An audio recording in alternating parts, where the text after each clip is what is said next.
الحمدللہ رب العالمین والعاقبۃ للمتقین والصلاۃ والسلام علی سید الانبیاء والمرسلین۔ عزیز طلباء و طالبات، ہم اس لیکچر میں فرسٹ ایئر کی جو ترجمۃ القرآن کی کتاب ہے اس کا سورۃ البقرہ کا تعارف اور اس کی خصوصیات پڑھیں گے۔ سورۃ البقرہ قرآن مجید کی ترتیب کے اعتبار سے دوسری اور قرآن مجید کی سب سے بڑی سورت ہے۔ اس سورت میں کل 286 آیات ہیں۔ قرآن مجید کی جو سب سے بڑی سورت ہے وہ سورۃ البقرہ ہے اور اس کے اندر کل 286 آیات مبارکہ ہیں۔ سورۃ البقرہ کا آغاز جو ہے وہ حروف مقطعات سے ہو رہا ہے۔ حروف مقطعات قرآن مجید کی کچھ سورتوں کے آغاز میں آتے ہیں اور یہ وہ حروف ہیں جن کے معنی اللہ اور اس کے رسول نبی مکرم صلی اللہ علیہ وآلہ وسلم ہی جانتے ہیں، عام انسانوں کو ان کا علم نہیں ہے۔ حروف مقطعات کو حروف مقطعات اس لیے کہا جاتا ہے کہ یہ حروف لکھے تو اکٹھے جاتے ہیں لیکن ان کو پڑھا علیحدہ علیحدہ جاتا ہے، جیسے الف لام میم۔ اگر اردو زبان میں یہ الف لام میم لکھا ہو تو اس کو ہم علم پڑھیں گے، لیکن قرآن مجید میں جہاں کہیں یہ حروف آتے ہیں ان کو علیحدہ علیحدہ پڑھا جاتا ہے، ان کو اکٹھا نہیں پڑھا جاتا۔ ہم قرآن میں جب پڑھیں گے تو اس کو علم نہیں پڑھیں گے بلکہ الف لام میم پڑھیں گے۔ تو سورہ بقرہ کے تعارف کی سب سے بڑی بات یہ ہے کہ ایک تو یہ قرآن مجید کی سب سے بڑی سورت ہے، قرآن مجید کی طویل ترین سورت ہے، اور دوسری اس کی خوبی یہ ہے کہ اس کا آغاز جو ہے وہ حروف مقطعات سے ہو رہا ہے، اور یہ وہ راز ہے جو اللہ اور اس کے رسول نبی کریم صلی اللہ علیہ وآلہ وسلم ہی بہتر جانتے ہیں۔ سورہ بقرہ کو بقرہ کیوں کہا جاتا ہے؟ قرآن مجید کی جتنی بھی صورتیں ہیں 114 صورتیں، کوئی صورت ایسی نہیں ہے جس کا کوئی نہ کوئی نام نہ ہو، اور ہر صورت کے نام رکھنے کی کوئی وجہ ہوتی ہے۔ اس نام رکھنے کو وجہ تسمیہ بھی کہا جاتا ہے۔ جب پیپر میں سوال آتا ہے کہ اس صورت کا یہ نام کیوں رکھا گیا، یا یہ سوال بھی آ سکتا ہے کہ اس صورت کی وجہ تسمیہ کیا ہے، تو سورۃ البقرہ کی وجہ تسمیہ یہ ہے کہ اس کی آیت نمبر 67 یعنی 67 تا 73 یعنی 67 تا 73 میں اس گائے کے ذبح کرنے کا واقعہ بیان ہوا ہے جس کے ذبح کرنے کا حکم اللہ رب العالمین نے قوم بنی اسرائیل کو دیا تھا۔ گائے کے واقعہ کی وجہ سے اس سورت کا نام سورۃ البقرہ ہے، اور وہ گائے کا جو قصہ ہے وہ اس کی آیت نمبر 67 تا 73 بیان کیا گیا ہے۔ پیپر میں یہ سوال بھی آ سکتا ہے کہ گائے کے ذبح کرنے کا واقعہ کن آیات کے اندر ہے، تو سورۃ البقرہ کی آیت نمبر 67 تا 73 اس کے اندر گائے کو ذبح کرنے کا واقعہ بیان کیا ہے۔ اب گائے کا جو لفظ ہے اردو زبان میں جسے ہم گائے کہتے ہیں، عربی زبان میں اس کے لیے لفظ بقرہ استعمال ہوتا ہے، با کاف را اور ہے، بقرہ۔ بقرہ کو عربی زبان میں جس کو بقرہ کہتے ہیں، اردو ترجمہ اس کا کیا ہے؟ گائے۔ قرآن مجید چونکہ عربی زبان میں نازل ہوا ہے، عربی لفظ بقرہ کا ترجمہ ہے گائے۔ بنی اسرائیل کو گائے ذبح کرنے کا حکم دیا گیا تھا، اور وہ بڑا اہم واقعہ ہے جس میں ایک آدمی کو قتل کیا گیا، اور پھر اس کے قتل کی شناخت کے لیے اللہ تعالیٰ کا حکم آیا اللہ کے نبی حضرت سیدنا موسیٰ کلیم اللہ علیہ السلام کو، تو قوم بنی اسرائیل کو پھر وہ ایک تفصیلی واقعہ سورہ بقرہ کے اندر موجود ہے کہ گائے ذبح کرو، پھر انہوں نے رنگ پوچھا، اس کی نسل پوچھی، اس کی پہچان پوچھی، اس کی شناخت پوچھی، تو یہ وہی واقعہ ہے جس کی نسبت سے اس سورت کا نام سورۃ البقرہ ہے۔ اور اس واقعہ میں بہت سی حکمتیں بھی اللہ تعالیٰ کی طرف سے بیان ہوئی ہیں، جن میں ایک بڑی اہم بات یہ ہے کہ اللہ تعالیٰ انسانوں کے مر جانے کے بعد کس طرح ان کو دوبارہ جو ہے وہ زندہ فرمائے گا۔ نبی کریم صلی اللہ علیہ وآلہ وسلم پر جو قرآن کا نزول ہوا ہے وہ تدریجی ہوا ہے، تھوڑا تھوڑا کر کے ہوا ہے۔ قرآن جو ہے وہ مختلف حالات و واقعات کے مطابق نازل ہوا ہے۔ نبی کریم صلی اللہ علیہ وآلہ وسلم پر سورہ بقرہ کا جو نزول ہوا وہ جب نبی مکرم صلی اللہ علیہ وسلم مکہ المکرمہ سے ہجرت فرما کر مدینہ المنورہ تشریف لائے تو اس کے بعد اس سورت کا نزول ہوا۔ یہ سورت جو ہے سورہ بقرہ جو ہے یہ مدنی سورت ہے۔ مدینہ منورہ میں جن لوگوں کو اسلام کی دعوت دی جا رہی تھی ان کا مزاج اہل مکہ کے مزاج سے چونکہ مختلف تھا۔ یہاں اسلام کی دعوت جس مرحلے میں داخل ہو رہی تھی اس کی ضروریات اور تقاضے بالکل نئے تھے۔ یعنی مکہ کے جو تقاضے تھے، مکہ کی جو ضروریات تھیں وہ کچھ اور تھیں، اور اہل مدینہ کی، مدینہ المنورہ کے باسیوں کی، باشندوں کی ضروریات کچھ اور تھیں۔ اب جس طرح کے لوگ تھے اسی طرح کے احکامات کی ضرورت تھی۔ تو سورہ بقرہ جو ہے یہ چونکہ مدنی سورت ہے، نبی اکرم صلی اللہ علیہ وسلم کی زندگی جس طرح دو حصوں میں منقسم ہے، تقسیم ہوئی ہے، ایک دور کو مکی دور کہا جاتا ہے جو ہجرت مدینہ سے پہلے کا دور تھا، اور ہجرت مدینہ کے بعد والے دور کو مدنی دور کہا جاتا ہے۔ اور جو نبی اکرم صلی اللہ علیہ وسلم کی زندگی کا مکی دور ہے، اس دور میں جو قرآن نازل ہوا اس قرآن کے حصے کو مکی کہا جاتا ہے۔ نبی کریم صلی اللہ علیہ وسلم کی زندگی کے مدنی دور میں جو قرآن نازل ہوا اس کو مدنی قرآن کہا جاتا ہے۔ قرآن کی دو تقسیمات ہیں، ایک قرآن کا حصہ مکی ہے، کچھ صورتیں مکی اور ان کی آیات مکی ہے، اور کچھ صورتیں مدنی اور ان کی آیات مدنی ہیں۔ قرآن کا وہ حصہ، قرآن کی وہ صورت جس کی زیادہ تر آیات مکی ہوں اس کو مکی کہا جاتا ہے۔ یہ قرآن کی ایک صورت کے اندر کچھ آیات مکی اور مدنی بھی ہو سکتی ہیں۔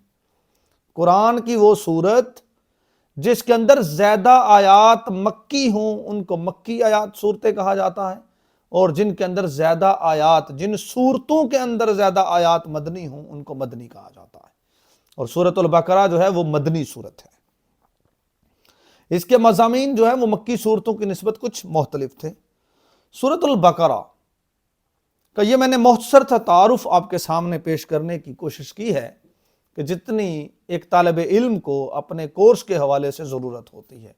یوں تو اس کے تعارف میں مفسرین نے، محدثین نے بہت کچھ لکھا ہے، اب میں آپ کے سامنے اس کی اہمیت کیا ہے، اس کی فضیلت کیا ہے، نبی کریم صلی اللہ علیہ وآلہ وسلم نے قرآن کی یہ جو سب سے بڑی سورت ہے اس کی فضیلت کے بارے میں اپنے کون کون سے احکامات ارشاد فرمائے ہیں، میں آپ کے سامنے چند احادیث طیبات پیش کرتا ہوں جن کے حوالے سے ہمیں سورۃ البقرہ کی اہمیت اور فضیلت کا پتہ چلتا ہے۔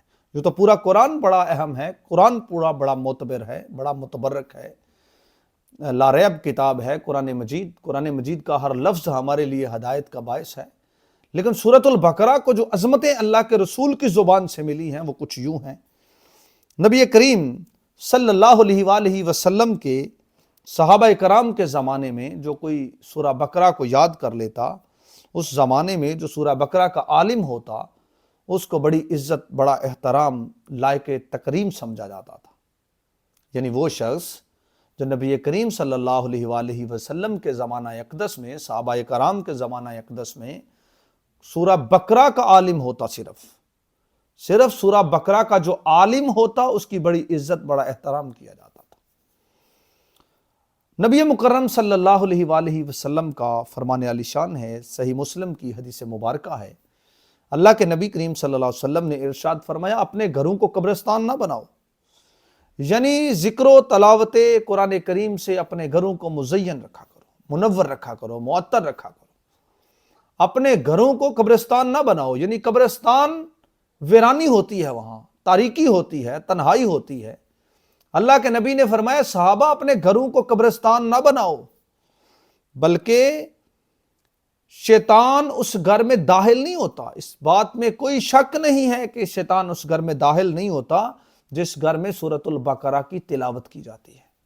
کتنی فضیلت والی، کتنی عظمتوں والی صورت ہے کہ شیطان جو ہے اس گھر میں داخل نہیں ہوتا۔ اللہ کے نبی نے کیا فرمایا کہ اپنے گھروں کو قبرستان نہ بناؤ، شیطان اس گھر میں داخل نہیں ہوتا جس میں سورہ بقرہ کی تلاوت کی جاتی ہے۔ یعنی ایک تو وہ گھر جہاں قرآن نہیں پڑھا جاتا وہ قبرستان کی مانند ہو جاتے ہیں، اور دوسری میرے رسول نے فرمایا کہ اس گھر میں شیطان داخل نہیں ہوتا جس گھر میں سورۃ البقرہ کی تلاوت کی جاتی ہے۔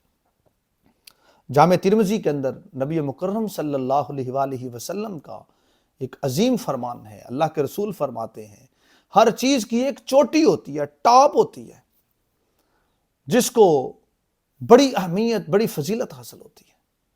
اور قرآن کی جو چوٹی ہے، قرآن کی جو ٹاپ ہے، قرآن کی جو کوہان ہے، وہ سورۃ البقرہ ہے۔ چوٹی کی کتنی اہمیت ہے؟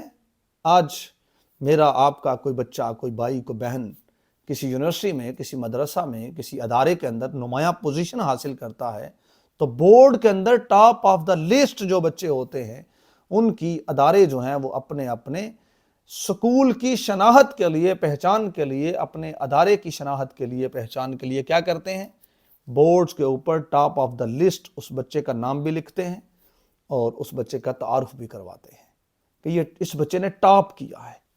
اور ٹاپ ایک عظمت کی علامت ہے۔ چوٹی جو ہوتی ہے، بلندی جو ہوتی ہے، وہ عظمت کی علامت سمجھی جاتی ہے۔ اور نبی کریم صلی اللہ علیہ وآلہ وسلم نے ارشاد فرمایا کہ ہر چیز کی ایک چوٹی ہوتی ہے۔ قرآن کی جو چوٹی ہے، قرآن کی جو ٹاپ ہے، قرآن کی جو کوہان ہے، وہ سورۃ البقرہ ہے۔ تو نبی کریم صلی اللہ علیہ وآلہ وسلم نے اس کے پڑھنے کی برکتیں بیان کرتے ہوئے اور اس کو چھوڑنے کی خسرتوں اور بدنصیبیوں کا تذکرہ کرتے ہوئے ارشاد فرمایا کہ قرآن کے اندر جو سورۃ البقرہ ہے اس کو پڑھا کرو، اس کے پڑھنے میں برکت ہے۔ سورہ بقرہ پڑھنے میں برکت ہے، اس کے چھوڑنے میں حسرت اور بدنصیبی ہے۔ اور اہل باطل یعنی جادوگر جو ہوتے ہیں، کاہن جو ہوتے ہیں، مکار لوگ جو ہوتے ہیں، ان لوگوں کا اس پر بس نہیں چلتا جو سورۃ البقرہ کی تلاوت کرتا ہے۔ یعنی جس گھر میں سورۃ البقرہ پڑھی جائے یا جو انسان سورۃ البقرہ کی تلاوت کرتا ہے، وہ جنات سے، آسیب سے، مکار لوگوں سے، کاہنوں سے، جادوگروں سے محفوظ ہو جاتا ہے۔ یعنی اس کے پڑھنے میں برکت، چھوڑنے میں حسرت اور بدنصیبی ہے۔ سورۃ البقرہ کے پڑھنے میں برکت، اس کے چھوڑنے میں حسرت اور بدنصیبی ہے۔ سورۃ البقرہ قرآن مجید کی 7 طویل سورتوں میں شامل ہے۔ سبع طوال قرآن مجید کی 7 سورتوں کو کہا جاتا ہے۔ سورہ بقرہ سے الانفال مع التوبہ، سورہ توبہ تک کی جو یہ صورتیں ہیں، ان کو سبع طوال میں شامل کیا جاتا ہے۔ یہ 7 بڑی صورتیں ہیں، انفال کے ساتھ مع التوبہ۔ سورہ انفال جو ہے اس کے ساتھ ہی سورہ توبہ کو شامل کیا جاتا ہے۔ یعنی سورہ بقرہ سے لے کر سورہ توبہ تک کی جو صورتیں ہیں، ان کو سبع طوال کہا جاتا ہے۔ اور یہ سبع طوال کوئی عام صورتیں نہیں ہیں، ان کی بڑی اہمیت ہے، بڑی فضیلت ہے، بڑا مقام ہے۔ ان کے متعلق میرے کریم رسول صلی اللہ علیہ وآلہ وسلم نے کیا ارشاد فرمایا ہے؟ اللہ کے رسول فرماتے ہیں جس نے قرآن مجید کی 7 سورتوں کا علم حاصل کر لیا وہ بہت بڑا عالم بن جاتا ہے۔ اللہ کے نبی نے فرمایا یہ وہ خزانے ہیں، یہ اتنا بڑا خزانہ ہے، جو قرآن کی سبع طوال کا علم حاصل کر لیتا ہے وہ بہت بڑا عالم بن جاتا ہے، علم کا ایک وافر حصہ اسے میسر آ جاتا ہے۔ نبی کریم صلی اللہ علیہ وآلہ وسلم نے پھر سورہ بقرہ کے اس کی آخری 2 آیات کی فضیلت کو بیان کرتے ہوئے ارشاد فرمایا کہ جو شخص بھی رات کو سونے سے پہلے سورہ بقرہ کی آخری 2 آیات کی تلاوت کرے گا، وہ 2 آیات اس کے لیے کافی ہوگی، اس کی حفاظت کے لیے کافی ہوں گی۔ اللہ ایک نگہبان مقرر کر دے گا اس کے لیے۔ یعنی جو شخص سونے سے پہلے سورہ بقرہ کی آخری 2 آیات کی تلاوت کرے گا، وہ آیات اس کے لیے کافی ہو جائیں گی۔ اس کی اتنی گہرائی ہے سورہ بقرہ کے اندر، اتنی اہم صورت ہے۔ حضرت عمر فاروق رضی اللہ تعالی عنہ جیسے جلیل القدر صحابی، عربی زبان کے ماہر، زبان دان تھے، اہل علم میں آپ کا شمار ہوتا ہے۔ حضرت عمر فاروق رضی اللہ تعالی عنہ قریش کے لہجے کو بھی جانتے تھے، نبی اکرم صلی اللہ علیہ وسلم کے ساتھیوں میں آپ کا شمار ہوتا ہے، آپ صلی اللہ علیہ وسلم کے ساتھ اتنی رفاقت ہے آپ کی۔ لیکن آپ جیسا شخص بھی جب سورہ بقرہ کو پڑھنا شروع کرتا ہے تو آپ سورہ بقرہ سیکھنے میں 12 سال لگاتے ہیں۔ 12 سال ہمارا بچہ تو 1 سال میں 2 سال میں پورا قرآن حفظ کر لیتا ہے۔ یہ کیا راز تھا کہ حضرت عمر فاروق رضی اللہ تعالی عنہ جیسا جلیل القدر شخص، اتنی عظمتوں کا مالک شخص 12 سال میں صرف سورہ بقرہ کا علم حاصل کرتے ہیں۔ یعنی اس کے اندر وسعتیں کتنی ہیں، اس کے اندر گہرائیاں کتنی ہیں۔ یہ کتنے علم و معارفت کے سمندر اپنے اندر رکھتی ہے، بڑی عظمتوں والی صورت ہے۔ حضرت عمر فاروق نے اس کو 12 سال میں یاد کیا، 12 سال میں سیکھا، اس کے علوم 12 سال میں آپ نے جانے، اور آپ کے بیٹے حضرت عبداللہ بن عمر رضی اللہ تعالی عنہ نے اس صورت کو 8 سال میں حفظ کیا، 8 سال میں اس کے علوم سیکھے، اس کے بارے میں علم و معرفت کے جو سمندر تھے آپ نے ان کو کتنے سال میں سیکھا؟ 8 سال میں۔ حضرت عمر فاروق نے 12 سال میں اس کو سیکھا، اور آپ کے بیٹے عبداللہ بن عمر رضی اللہ تعالیٰ عنہ نے کتنے سال میں اس کو سیکھا؟ 12 سال میں اس کو سیکھا، 8 سال میں اس کو سیکھا۔ اس کے اندر ہی ایک عظمتوں والی ایسی آیت بھی ہے جس کو سردار الآیات کہا جاتا ہے، وہ فرسٹ ایئر کے نصاب کے اندر جو سورہ بقرہ ہے اس کے اندر اس نصاب کا حصہ بھی ہے جو پیپر میں آئے گا، 255 نمبر اس کا آیت ہے، آیت الکرسی جسے کہا جاتا ہے، نام سے آپ سب اس کے واقف ہوں گے۔ اتنی عظمت، اتنی فضیلت کہ قرآن کے اندر 6236 آیات ہیں، ان 6236 آیات کی جو سردار آیت ہے، سردار الآیات جس کو کہا جاتا ہے، وہ آیت الکرسی ہے، بڑی عظمتوں کی حامل ہے، بڑی عزتوں کی حامل ہے۔ آیت الکرسی کے بارے میں اللہ کے نبی کریم صلی اللہ علیہ وسلم نے ارشاد فرمایا، جو شخص ہر فرض نماز کے بعد آیت الکرسی پڑھتا ہے، یعنی فرض نماز پڑھی پھر آیت الکرسی پڑھی، اللہ کے نبی نے فرمایا اس کے اور جنت کے درمیان موت کے سوا کوئی چیز حائل نہیں ہو سکتی، یعنی اس کے اور جنت کے درمیان جو فاصلہ ہے وہ صرف موت کا ہے، یعنی وہ شخص مرے گا، اس کی وفات ہوگی، اس کی موت ہوگی تو وہ سیدھا جنت میں جائے گا۔ کتنی عظمتوں کی حامل صورت ہے آیت الکرسی۔ ہر فرض نماز کے بعد جو آیت الکرسی کی تلاوت کرتا ہے، اللہ کے نبی نے فرمایا اس کے اور جنت کے درمیان موت کے سوا اور کچھ نہیں ہے۔ آیت الکرسی کی فضیلت بیان کرتے ہوئے نبی مکرم صلی اللہ علیہ وآلہ وسلم نے ارشاد فرمایا، جب تم اپنے بستر پر جانے لگو تو آیت الکرسی پڑھ لیا کرو، صبح تک اللہ تعالیٰ تمہارے لیے ایک محافظ مقرر کر دے گا، اور اس محافظ کے ذریعے شیطان تمہارے قریب نہیں آ سکے گا۔